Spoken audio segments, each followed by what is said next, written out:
وصحبه إلى يوم الوفاء. أما بعد رب اشرح لي صدري ويسر لي أمري واحلل عقدة من لساني يفقهوا قولي. اللهم علمنا بما ينفعنا وانفعنا بما علمتنا وزدنا علما نافعا. اللهم أرنا الحق حقا وارزقنا اتباعه وأرنا الباطل باطلا وارزقنا اجتنابه. ربنا اغفر لنا ولوالدينا وارحمهم كما ربونا صغارا. Insyaallah kita akan melanjutkan daurah kita dalam kitab Syarh Lum'atul I'tiqad. Dan di pertemuan sebelumnya kita telah membahas tentang bahwasanya takdir bukanlah alasan untuk pelaku maksiat dalam melakukan kemaksiatannya. Dan sekarang kita masuk ke pembahasan tentang bagaimana menyesuaikan antara perbuatan hamba itu diciptakan oleh Allah dan antara perbuatan hamba adalah usaha bagi hamba itu sendiri, usaha bagi pelakunya.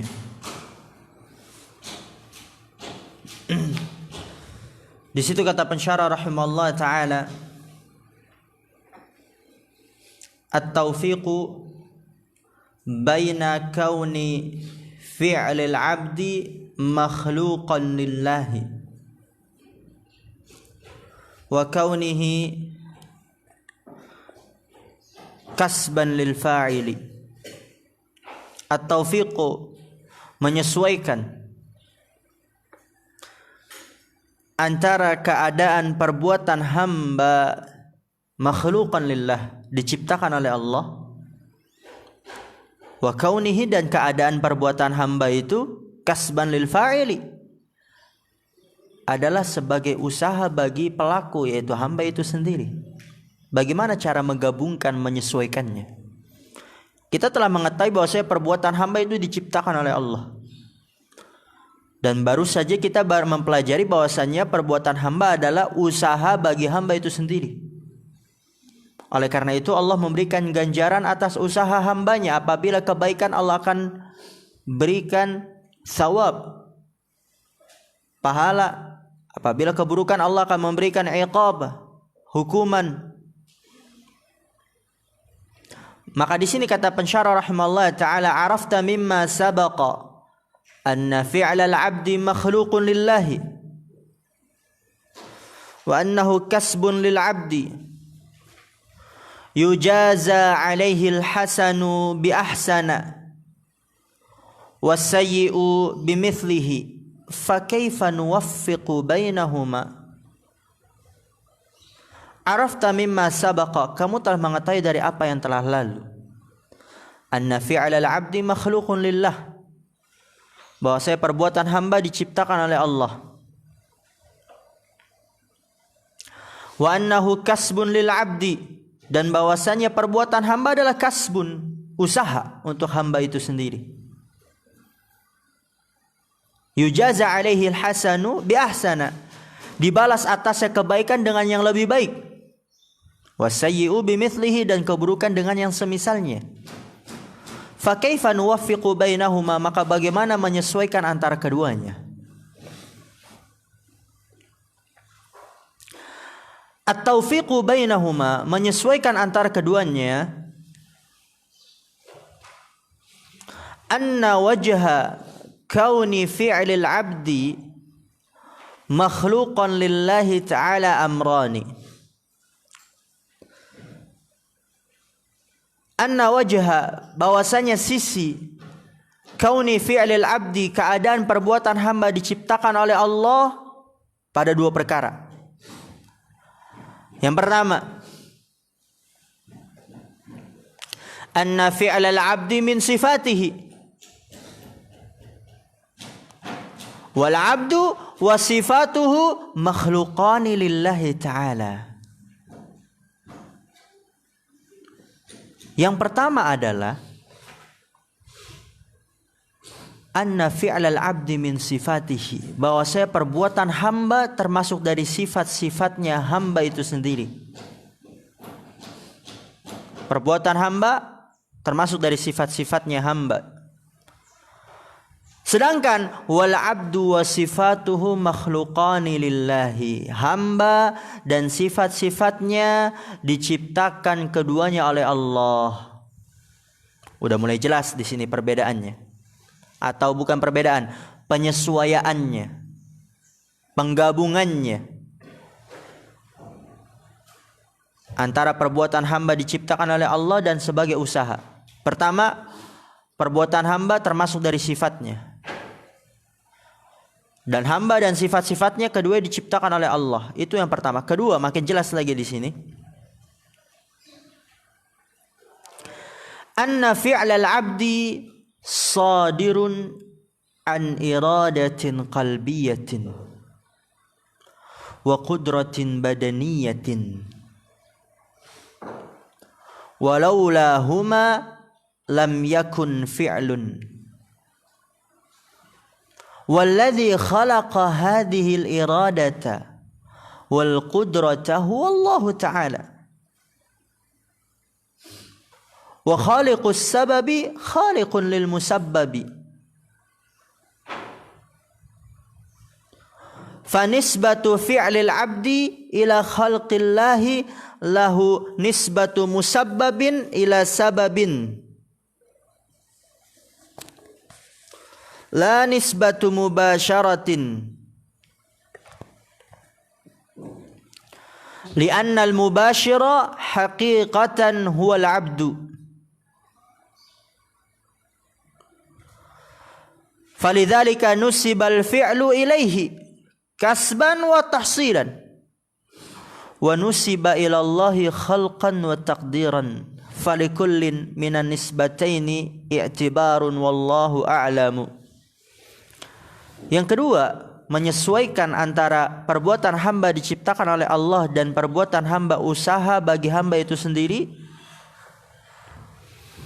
Di sini dikatakan oleh Syekh Ibnu Utsaimin, anna fi'lal 'abdi sadirun an iradatin qalbiyatin wa qudratin badaniyatin. Bahwasanya perbuatan hamba muncul dari kehendak hati. Wa qudratin badaniyatin, dan kemampuan badan. Ini munculnya perbuatan hamba dari dua ini. Ketika ingin mandi, siap-siap pelajaran, hatinya dia berkehendak dulu. Oh, saya mau mandi. Diniatkan. Ya, kehendak hati itu niat maksudnya. Saya mau mandi. Habis itu mau belajar, biar fokus, semangat, nggak ngantuk. Lalu kemampuan badan, bergerak dia, ikhtiar. Jadi perbuatan hamba ini muncul dari dua ini, kehendak hati dan kemampuan badan. Walau lahuma lam yakun fi'lun. Kalaulah bukan keduanya, tidak menjadi perbuatan. Kalau dia tidak ada kehendak hati, nggak ada kemampuan badan, nggak ada perbuatan. Atau dia cuma ada kehendak hati, niat, tapi nggak ada kemampuan badan, nggak bergerak, nggak berikhtiar, ada nggak perbuatan? Nggak ada. Misalnya antum mau minum, niatnya mau minum, tapi antum nggak gerak, nggak ada kemampuan badan, tidak berikhtiar, nggak jadi perbuatan. Sebaliknya, kalau kemampuan badan tapi nggak ada niat, itu orang gila. Nggak mungkin manusia bergerak tanpa niat, pasti ada niatnya. Kecuali orang gila dan orang tidur yang nggak sadar. Nah, Nadif garuk-garuk, kenapa ya garuk-garuk dia? Melakukan niat, gerak-gerak, kenapa? Gatel. Niat di hati nih, oh gatel, garuk gitu. Oleh karena itu kata Syekh, walau lahuma lam yakun fi'lun. Kalaulah bukan karena kedua itu tidak jadi perbuatan. Kehendak hati, kemampuan badan. Kalau nggak ada kehendak hati, nggak ada kemampuan badan, nggak jadi perbuatan. Begitu juga kalau hanya kehendak hati tapi nggak ada kemampuan badan, dia cuma niat tapi nggak melakukan, nggak jadi perbuatan. Sebaliknya, kalau dia kemampuan badan tapi nggak ada niat, ya itu orang gila itu. Yaitu orang gila. Dan ini dikatakan oleh para ulama. Dan salah satu syarat dari ibadah apa? Niat. Dan seseorang ketika melakukan apapun pasti sudah dia niatkan. Sudah dia niatkan. Oleh karena itu nggak perlu dilafadzkan. Oke. Kembali lagi, perbuatan hamba muncul dari kehendak hati dan kemampuan badan. Kalaulah bukan karena keduanya, maka nggak jadi perbuatan. Kemudian lihat di sini. Walladzi khalaqa hadhil iradata wal qudrata huwallahu ta'ala. Yang menciptakan kehendak ini dan kemampuan ini, dia adalah Allah. Mulai jelas penyesuaiannya. Perbuatan hamba muncul dari kehendak hati dan kemampuan badan. Kehendak hati si hamba, kemampuan badan dia berikhtiar bergerak, dan yang menciptakan kehendak dan kemampuan dia adalah Allah. Wa khaliqus sababi khaliqun lil musabbab. Ini kaidah. Yang menciptakan sebab, dia adalah yang menciptakan akibat. Allah menciptakan kehendak dan kekuatan atau kemampuan. Itu sebab bukan? Sebab.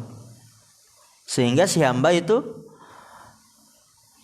pergi ke masjid karena ada kehendak dan kemampuan yang diciptakan oleh Allah. Maka Allah yang menciptakan perbuatan tersebut. Karena kaidahnya yang menciptakan sebab, maka dia adalah yang menciptakan akibat. Allah menciptakan kehendak dan kemampuan dan itu sebab, maka Allah lah yang menciptakan perbuatan hamba. Karena perbuatan hamba muncul dari kehendak dan kemampuan.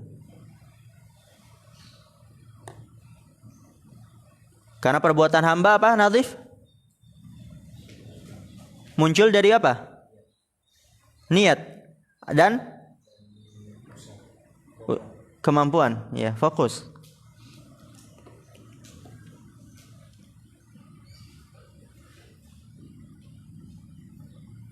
Dan ini berlaku dalam hal-hal yang lain.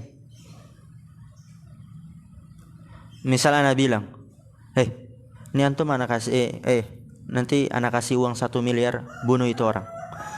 Dibunuh sama dia. Maka pembunuh sebenarnya siapa? Yang membunuh itu apa yang nyuruh? Yang dia mau ngasih uang? Yang nyuruh, yang dia mau ngasih uang. Karena dia menciptakan sebab. Yang membuat sebab. Nih saya kasih uang 1 miliar, kamu bunuh. Maka yang membunuh ini dia, orang yang pertama tadi. Khaliqus sabab, khaliqun lil musabbab.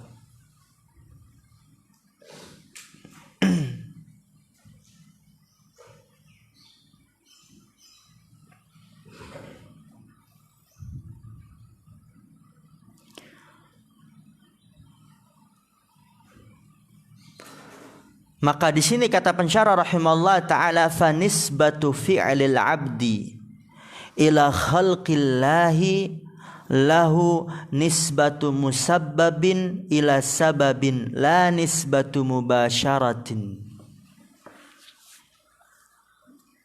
Fa nisbatu fi'lil 'abdi ila khalqillah, maka penisbatan perbuatan hamba kepada ciptaan Allah baginya adalah penisbatan akibat kepada sebab.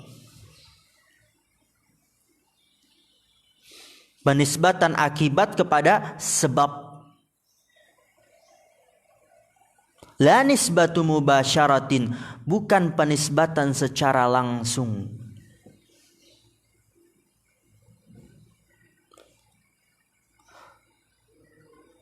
Jadi antara kaitan perbuatan hamba dan dia adalah ciptaan Allah, perbuatannya, jadi perbuatan hamba itu akibat. Dan Allah yang menciptakan sebab. Allah menciptakan kehendak, kemampuan, sehingga hamba tersebut melakukan perbuatan karena muncul dari kehendak dan kemampuan. Jadi bukan penisbatan secara langsung, karena yang secara langsung melakukan perbuatan siapa? Allah atau hamba? Berarti kalau Allah anak misalnya ngajar ini, yang ngajar Allah dong. Yang berbuat secara langsung itu siapa? Hamba lah. Li'annal mubasyirah haqiqatan wal abdu. Itu dia. Karena bahwasanya yang memberlangsungkan sebenarnya dia adalah hamba. Allah yang menciptakan sebab. Dan hamba melakukan itu karena ada sebab.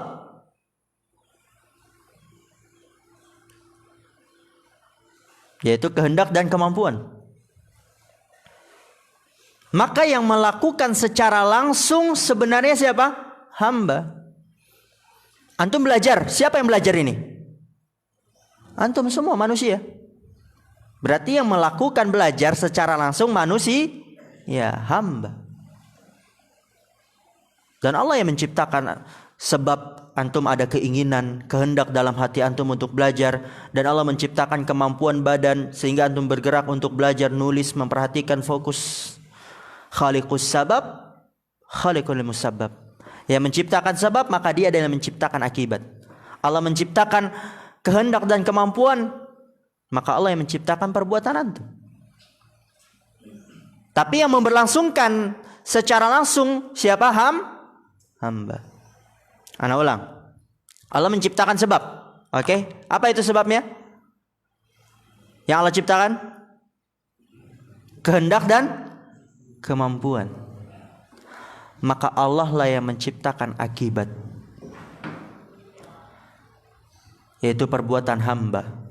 Karena hamba dapat melakukan sesuatu itu muncul dari kehendak dan kemampuan. Tapi yang memberlangsungkan secara langsung, pelakunya secara langsung dia adalah hamba. Yang belajar antum hamba. Falidzalika nusibal fi'lu ilaihi kasban wa tahsilan. Oleh karena itu disandarkan atau dinisbatkan perbuatan kepada hamba sebagai kasban, usaha, wa tahsilan, dan hasil. Karena hamba pelakunya secara langsung sebenarnya. Oleh karena itu perbuatan hamba adalah hasil usaha hamba itu. Karena pelaku secara langsung sebenarnya adalah hamba. Wa nusiba ilallahi khalqan wa taqdiran, dan dinisbatkan kepada Allah sebagai penciptaan dan takdir. Dan perbuatan hamba itu sebabnya diciptakan oleh Allah sehingga menjadi perbuatan. Dan Allah mentakdirkan perbuatan hamba. Kayak tadi pagi kita sudah berikhtiar untuk live streaming, udah dikasih mikrofon kan. Ternyata apa? Nah, itu tadi pertama. Sebelum itu Allah menciptakan kehendak dan kemampuan. Sebab ini pengen di live streaming, kemudian nanti ada suaranya. Kehendak. Kemudian Allah ciptakan kemampuan sehingga digerakkan sama Mas Ardian. Nggak apa? Ya ini kita pelajaran juga. Digerakkan sama Mas Ardian, ditempelkan itulah mikrofonnya. Kehendak dan kemampuan. Kemudian hamba melakukan itu. Siapa yang melakukan secara langsung? Hamba. Dan Allah menciptakan sebab. Hamba yang melakukan secara langsung dari sebab itu. Jadi pelaku secara langsung hamba. Dan Allah mentakdirkan ternyata kurang kencang. Atau bukan, ternyata ini belum di itu ini ya. Ada yang mainin, belum di onin. Akhirnya apa? Takdir Allah berkata lain. Dan inilah antara Allah menciptakan perbuatan hamba dan Allah mentakdirkannya. Paham ya? Paham gak ini sampai sini?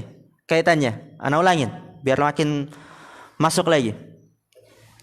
Allah menciptakan kehendak dan kemampuan. Contoh kalau tadi dari perbuatan Mas Ardian. Mas Ardian memiliki kehendak, Masya Allah. Dan kemampuan buat nge-live streaming biar nanti pahalanya semakin mengalir. Ada antum yang gak paham bisa antum dengarkan kembali. Sehingga Mas Ardian melakukan hal ini. Dan Mas Ardian melakukan hal ini karena tadi sebab yang Allah ciptakan. Tapi pelaku secara langsung siapa? Mas Ardian. Tapi kaidahnya yang menciptakan sebab dan dia juga yang menciptakan akibat. Kayak tadi dia nyuruh orang untuk bunuh, maka yang bunuh sebenarnya siapa? Yang nyuruh itu. Udah paham sampai situ? Oke. Udah berbuat dan itu ciptaan Allah perbuatannya. Dan Allah mentakdirkan lain. Ternyata belum di on. Akhirnya apa? Enggak ada suaranya. Itu antara perbuatan yang Allah ciptakan dan yang Allah takdirkan. Oleh karena itu falikullin minan nisbataini i'tibarun. Maka setiap dari dua penyandaran itu atau dua penisbatan itu memiliki pertimbangan. Wallahu a'lam, kata Syekh Ibnu Taimiyah. Kemudian kata pensyarah rahimallahu taala, al-mukhalifuna lil haqqi fil qada'i wal qadari war raddu alaihim. Al-mukhalifuna lil haqq, orang-orang yang menyelisih kebenaran. Fil qada'i wal qadar, dalam qada dan qadar, ketetapan dan takdir. Siapa aja menyelisih nanti disebutkan ada dua golongan. Waraddu alaihim, dan bantahan atas mereka. Al-mukhalifuna lil haqqi fil qada'i wal qadari ta'ifatani. Orang-orang yang menyelisihi kebenaran dalam permasalahan qada dan qadar, penetapan dan takdir, ada dua golongan. At-ta'ifatul ula, golongan yang pertama adalah al-jabariyatu. Yaqulun, mereka mengatakan al-abdu majburun ala fi'lihi wa laysa lahu ikhtiyarun fi dzalik.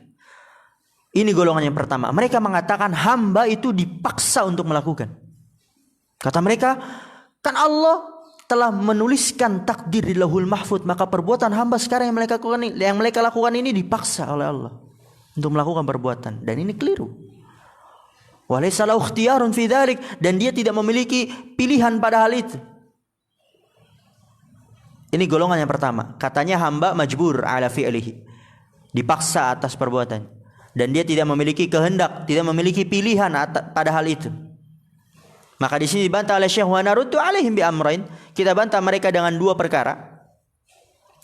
Pertama, dan ini sudah kita bahas sebelumnya, annallaha adhafa amal al-insani ilaihi wa ja'alahu kasban lahu wa yu'aqabu wa yuthabu bihasabihi walau kana majburan alaihi ma sahha nisbatuhu ilaihi wala kana iqabuhu alaihi zulman.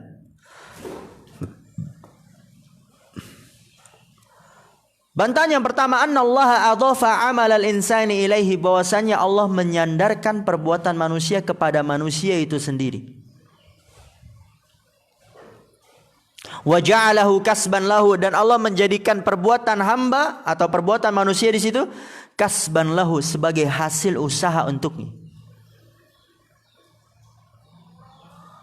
Yu'aqabu wa yuthabu bihasabihi, maka apa? Dihukum dan diberikan ganjaran sesuai dengan perbuatannya, sesuai dengan usahanya.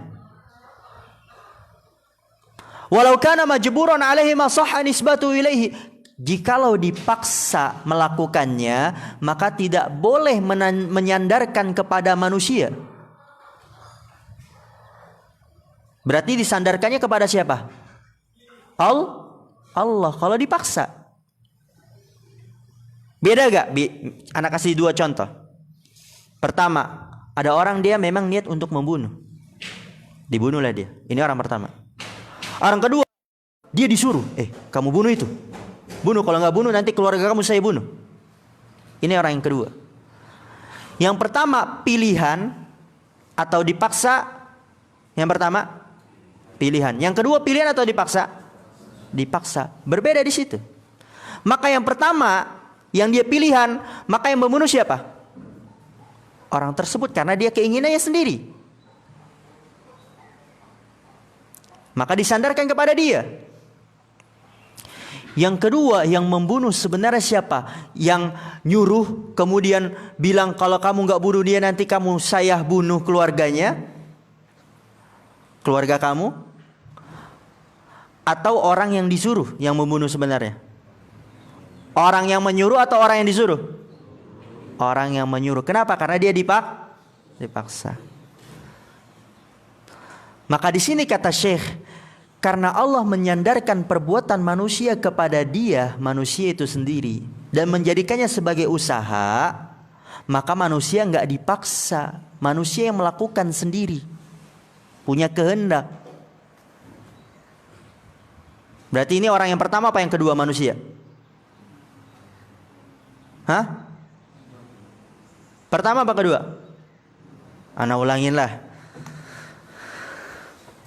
Ada dua contoh. Contoh pertama, kita kasih A sama B. Ini A doang. Contoh pertama A doang. Dia niat memang mau membunuh. Maka di sini yang membunuh siapa? Si A. Ya karena memang dia niat untuk membunuh. Contoh kedua, ada A sama si B. Si A nyuruh si B buat membunuh si C. Atau si A nyuruh si B buat membunuh orang. Dan A mengancam si B, kalau kamu nggak bunuh orang itu, keluarga kamu saya bunuh. Dan dibunuhlah sama si B. Maka yang membunuh sebenarnya siapa? B apa A? A. Kenapa? Karena B dipaksa. Maka disandarkan pembunuhan kepada si A. Oke? Dan di sini manusia, Allah menyandarkan perbuatan manusia kepada manusia itu sendiri dan dijadikan sebagai usaha kepada manusia. Berarti yang melakukan secara langsung siapa? Manusia, tanpa ada paksaan. Karena kalau ada paksaan, maka disandarkannya kepada Allah, bukan kepada manusia. Kayak tadi, yang contoh kedua, karena dia dipaksa, maka disandarkannya kepada si A yang nyuruh, yang maksa. Kalau seandainya perbuatan manusia itu dipaksa, maka perlakuannya, perbuatannya, usahanya disandarkan kepada manusia apa kepada Allah? Kalau dipaksa kepada Allah. Mulai paham ya, alhamdulillah. Nanti antum baca-baca lagi. Yaitu sisi pendalilannya. Kalau nggak ada contoh kan antum kurang dalam. Mungkin oh ya paham ya, paham. Tapi kurang dalam. Maka di sini pertama, annallaha adhafa 'amal al-insani ilaihi, bahwasanya Allah menyandarkan perbuatan manusia kepada manusia itu sendiri. Wa ja'alahu kasban lahu, dan Allah menjadikannya sebagai usaha bagi manusia. Dihukum dan diberikan ganjaran sesuai dengan perbuatannya. Jikalau manusia dipaksa untuk melakukan, maka nggak boleh disandarkan kepada manusia. Disandarkannya kepada Allah. Dan niscaya walakana iqabuhu alaihi zulman, hukuman manusia itu iqabuhu kembali ke Allah di situ. Hukuman Allah alaihi atas manusia, zulman berupa kezaliman karena dipaksa. Ini bantahan yang pertama.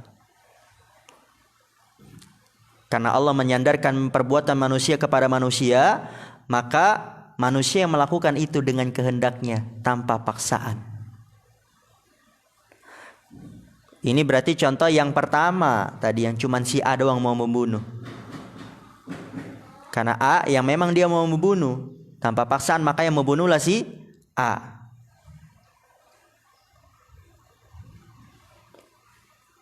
Kemudian kalau seandainya perbuatan manusia itu dipaksa, maka nggak boleh disandarkan kepada manusia, tapi disandarkan kepada siapa? Allah. Sebagaimana contoh yang kedua, si B memang dia yang membunuh, tapi si B dipaksa oleh si A, maka yang membunuh sebenarnya siapa? B apa A? A, gitu. Maka nggak boleh disandarkan kepada si B karena dia dipaksa. Maka harus disandarkan kepada si A yang memaksa. Bantahan kedua, anna kulla wahidin ya'riful farqa bainal fi'lil ikhtiyari wal ittirari fil haqiqati wal hukmi.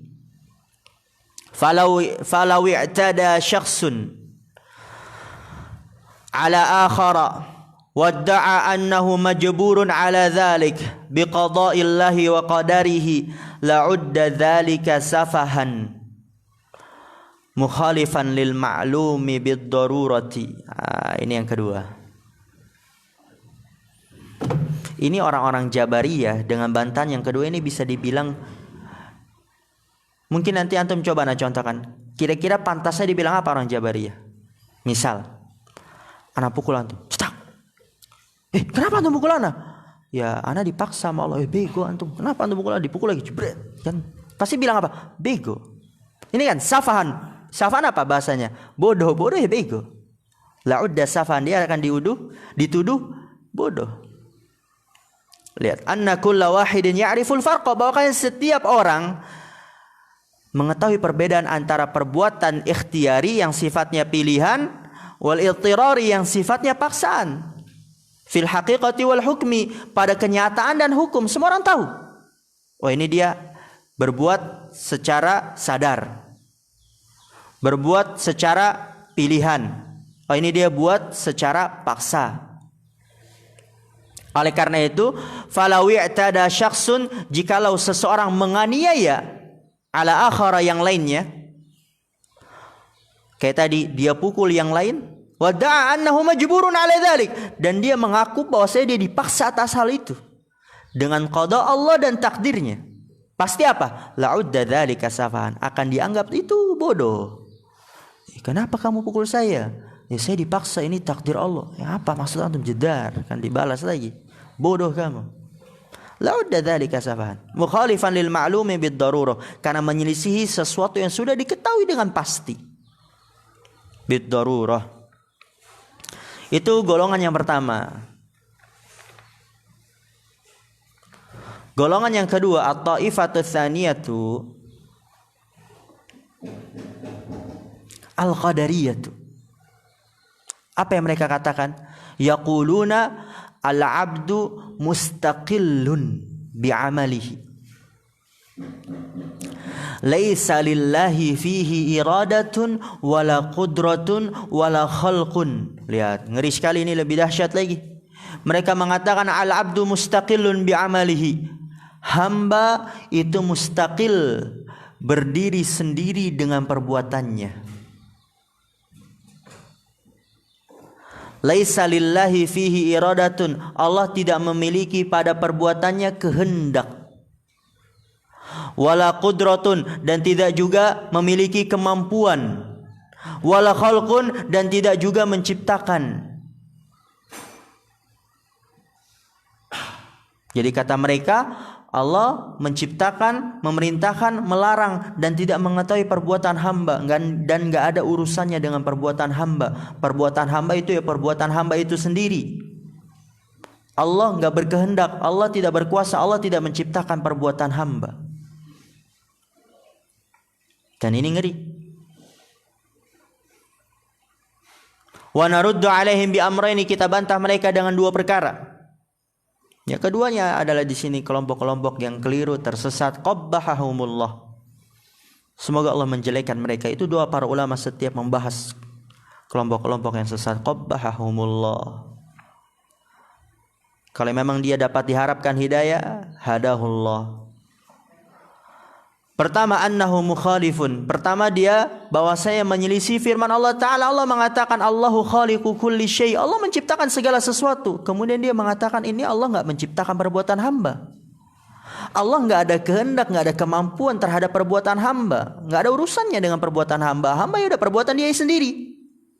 Merdeka, bebas, berdiri sendiri perbuatan hamba. Allah enggak memiliki kehendak, kuasa, campur tangan dengan perbuatan hamba. Sedangkan Allah mengatakan Allahu khaliqu kulli syai'. Allah menciptakan segala sesuatu. Berarti apa? Menyelisih firman Allah yang ini. Dan firman Allah yang kedua, wallahu khalaqakum wa ma ta'malun. Allah yang menciptakan kalian dan apa yang kalian lakukan. Lebih jelas lagi. Allah mengatakan Allah menciptakan kalian dan apa yang kalian lakukan. Kemudian mereka mengatakan enggak, Allah enggak ada campur tangannya, Allah enggak ada sangkut pautnya, Allah tidak memiliki kehendak, Allah tidak memiliki kuasa, Allah tidak menciptakan perbuatan hamba. Menyelisih di situ. Itu bantahan yang pertama. Bantahan yang kedua, annallaha malikus samawati wal ardi, fa kaifa yakunu fi mulkihi ma la tata'allaqu bihi iradatuhu wa khalquhu. Annallaha malikus samawati wal ardi, bahwasanya Allah adalah pemilik yang merajai langit dan bumi. Fa kaifa yakunu fi mulkihi, maka bagaimana terjadi pada kerajaannya mala tata'allaqu bihi, terdapat sesuatu yang tidak berkaitan dengan kehendaknya dan ciptaannya, enggak mungkin. Perhatikan Anas. Apa? Allah yang merajai langit dan bumi. maka enggak mungkin ada dari kerajaannya, kekuasaannya, yaitu manusia di sini, yang Allah tidak memiliki kaitan dengan kehendak Allah dan ciptaannya, enggak mungkin. Karena raja Allah, kerajaan Allah, kekuasaan Allah sempurna, maka semuanya berada di bawah kehendak Allah dan diciptakan oleh Allah Subhanahu wa taala. Maka enggak mungkin ada dari kekuasaannya yang tidak berkaitan dengan kehendak Allah dan tidak diciptakan oleh Allah, tidak mungkin. Itu bantahan yang kedua. Kemudian kata Syekh Ibnu Utsaimin, aqsamul iradati wal farqu bainahuma wal farqu bainaha. Aqsamul iradati, pembagian iradah, kehendak Allah. Wal farqu bainaha, dan perbedaan antaranya.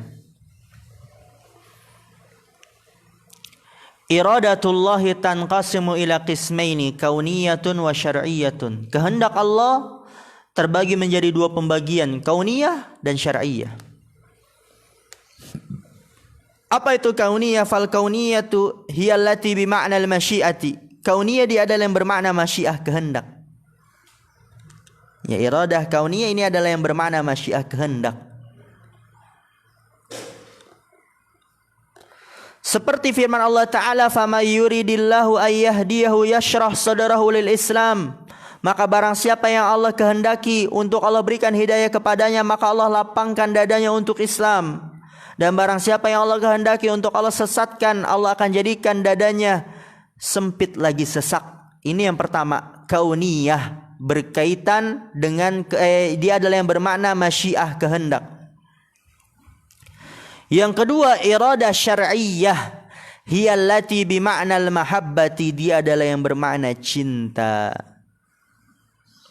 Yaitu kaqaulihi ta'ala, seperti firman Allah Ta'ala, wallahu yuridu ayyatuba alaikum. Allah berkehendak, Allah menginginkan untuk menerima taubat kalian. Maksudnya apa? Allah mencintai taubat atas kalian.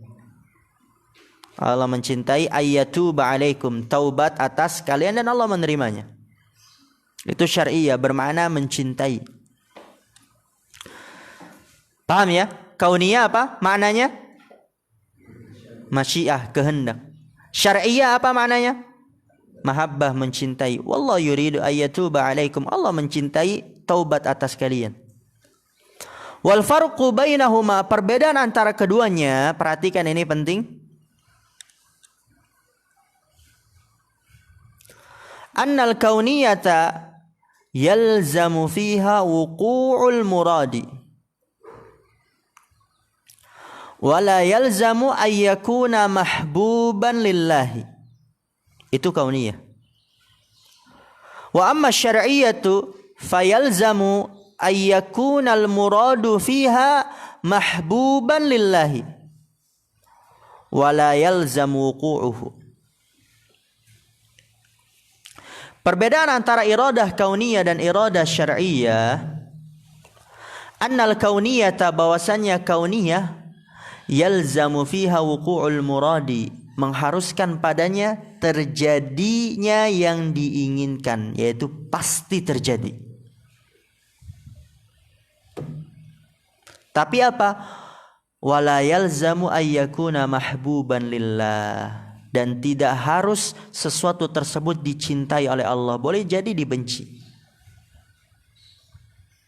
Tapi pasti terjadi. Ini kauniyah. Pasti terjadi, tapi belum tentu dicinta, boleh jadi dibenci. Contohnya, Allah ingin mengazab suatu kaum, pasti terjadi gak? Pasti. Ini masyiah, kehendak. Tapi apakah Allah mengazab suatu kaum tersebut dicintai oleh Allah? Tidak, Allah membenci. Allah membenci kaum tersebut. Ini kauniyah. Allah ingin membuat dia celaka karena dia pelaku maksiat, dia suka menyebarkan kemaksiat, dia suka mengajak orang-orang dalam kemaksiatan, sehingga Allah buat dia kecelakaan. Pasti terjadi gak kecelakaan? Pasti. Ini masyiah. Tapi apakah itu dicintai? Tidak. Dibenci. Jadi ini kauniyah, dia pasti terjadi, tapi tidak harus dicintai. yaitu dibenci maksudnya. Wa amma syar'iyyatu fayalzamu ay yakuna al-muradu fiha mahbuban lillahi. Adapun syar'iyyah yaitu dia adalah yang mengharuskan, yang diinginkan padanya dicintai oleh Allah. Jadi syariah pasti dicintai oleh Allah. Wala yalzamu wuqu'uhu, dan tidak mengharuskan terjadinya. Seperti itu. Allah mencintai orang yang bertaubat. Allah menginginkan taubat kalian. Allah menginginkan taubat kalian. Kalau kalian bertaubat, Allah cinta gak? Cinta. Tapi pasti gak hamba-hambanya bertaubat? Tidak pasti, ada yang bertaubat, ada yang enggak. Itu syariah. Paham ini? Paham ya? Jadi apa? Kalau kauniyah pasti terjadi, tapi belum tentu dicinta. Syariah belum tentu terjadi, tapi dicinta oleh Allah Subhanahu wa taala. Sebagaimana ibadah, Allah menginginkan hambanya menjadi orang-orang yang soleh. Soleh dicintai oleh Allah enggak? Dicintai, tapi belum tentu hambanya soleh. Enggak semua yang soleh. Ada yang soleh, ada yang tidak. Dicintai, tapi belum tentu terjadi. Itu syariah.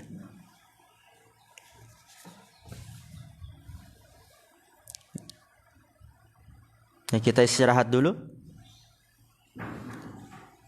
sampai jarum panjang ke angka 2 ya. Kita tutup. Subhanakallahumma bihamdika asyhadu an la ilaha illa anta astaghfiruka wa atubu ilaik. Assalamualaikum warahmatullahi wabarakatuh.